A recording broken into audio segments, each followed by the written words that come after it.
Have you ever felt a quiet, almost unbearable weight in your chest when you see forests burning, oceans choking, or species vanishing? That sensation is not weakness, it is a pulse of connection. It's a sign that you are alive, sensitive, and deeply entangled with the fate of this earth. We call it eco-anxiety. But in truth, it is the grief of love, the heart mourning for the world it belongs to.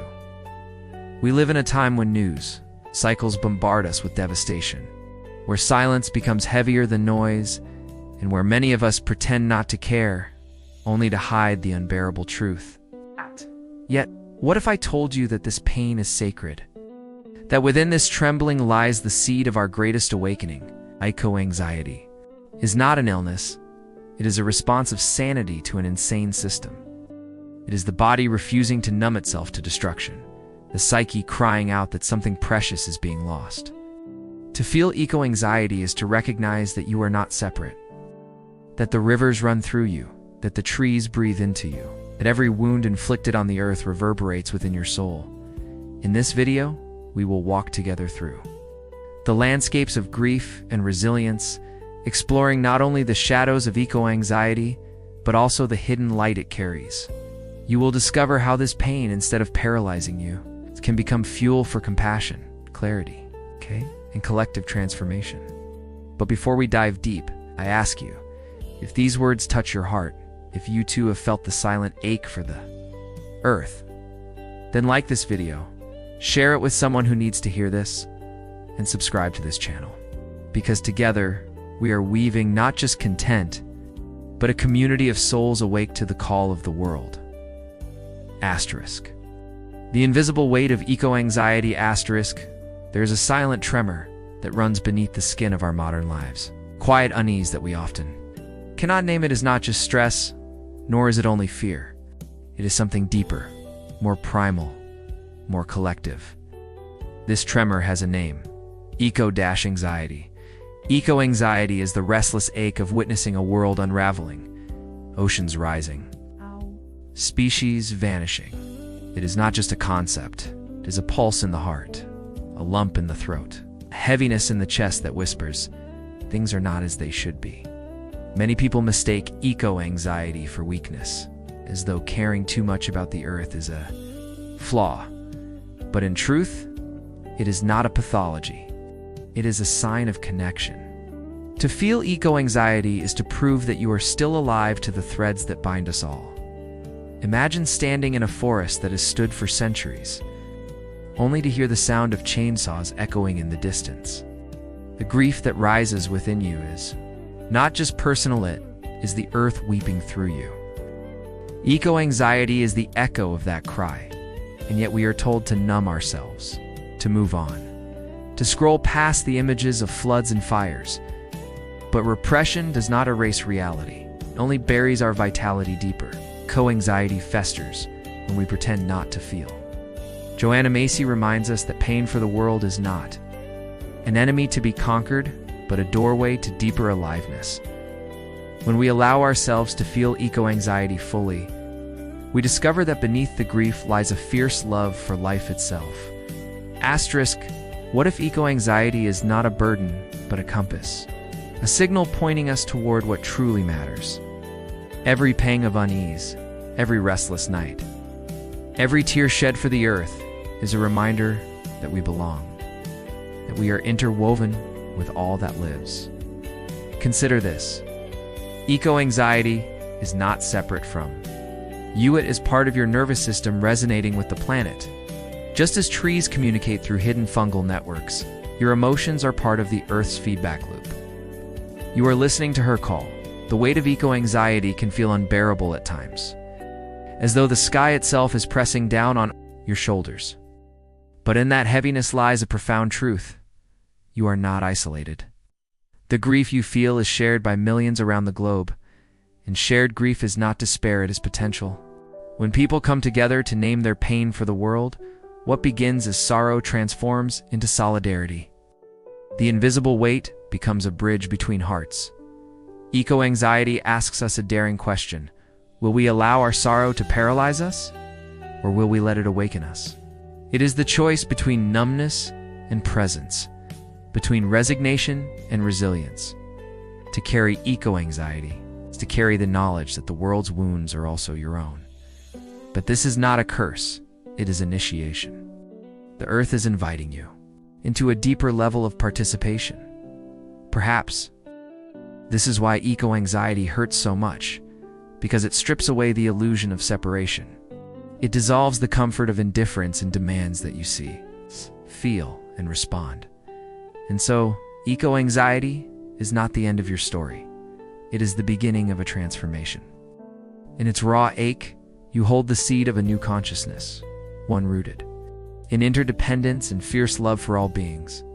Before we move further, pause, breathe. Ask yourself, what if the anxiety you carry is not your enemy, but your teacher? What if the very pain you wish to escape is guiding you toward the deepest truth of your existence? Eco-anxiety is not simply fear of environmental collapse. It is the invisible wound of being awake in a world that insists on sleep. It is the tremor in the chest when you see forests burning on a screen, yet realize that the flames also consume something inside you. Unlike clinical anxiety, it does not arise from irrational fears, but from an unrelenting clarity about what is unfolding. For those who feel it deeply, eco-anxiety is a double exile. On one side, the exile from a world that denies the crisis, drowning in denial or distraction. On the other, exile from the comfort of ignorance, which no longer shelters you. You stand in the space between, painfully awake. Joanna Macy once said that the pain for the world is a measure of our belonging to it. Eco-anxiety, therefore, is not a sickness to be cured, but a sign of profound connection. The wound is real, but it is sacred, because it proves that we are still tethered to the earth, still capable of feeling her heartbeat as our own. Yet society teaches us to silence it. We are told to numb ourselves with consumption, to hide the trembling behind productivity, to laugh at the absurdity of caring too much. But beneath the laughter, the wound festers, and our silence only deepens the isolation. This is why eco-anxiety often comes with loneliness, not because the pain is unique, but because it is rarely shared openly. We fear being labeled dramatic, irrational, or weak. And so in secret, millions carry the same burden, mistaking their shared truth for a solitary madness. The paradox is that eco-anxiety is both personal and collective. It gnaws at the inner self, but it is born from planetary grief. To ignore, it is to fracture the psyche. To face it is to step into a radical form of honesty that few dare to embrace. At night, eco-anxiety whispers, what future awaits the children? What will happen to the rivers, to the oceans, to the birds that once filled the skies? These are not abstract questions. They are the primal fears of a species that senses its own fragility. To deny eco-anxiety is to deny empathy. Because at its core, it is love expressed as terror, grief, and longing. Love for trees that cannot speak. Love for oceans suffocating with plastic. Love for generations not yet born. Love that hurts because it is still alive. But here lies the subtle danger. When eco-anxiety is misnamed as pathology, it is stripped of its power. We are told it must be suppressed, medicated, or ignored. Yet eco-anxiety is not an illness, it is an awakening. To feel it means the anesthetic of indifference is worn off. The wound must not be hidden, but listened to. Just as a physical wound signals that something in the body needs care, eco-anxiety signals that something in the world, our shared body, is crying out. To dismiss it is to let the wound deepen. To honor it is to begin the work of healing. Joanna Macy invites us to see our pain for the world as an act of profound courage. Instead of asking, how do I stop feeling this? She asks, what does this pain teach me about the depth of my belonging? This shift transforms the wound into a doorway. Through this doorway, eco-anxiety ceases to be paralysis and becomes presence. It reminds us that numbness is not strength, that detachment is not survival. The wound is not an enemy. It is the most honest part of us, begging to be seen. Eco-anxiety reveals that grief and love are inseparable. You cannot grieve for a world you do not love, just as you cannot love deeply without risking grief. To carry eco-anxiety, then, is to carry proof of the heart's unbroken capacity to care. The challenge is not to eliminate eco-anxiety, but to transform it into action, ritual, and shared meaning. When the wound is brought into community, it becomes less a scar of despair and more a compass pointing toward responsibility. Thus, eco-anxiety is the silent teacher of our time. It asks us to listen to the wound not as weakness, but as initiation.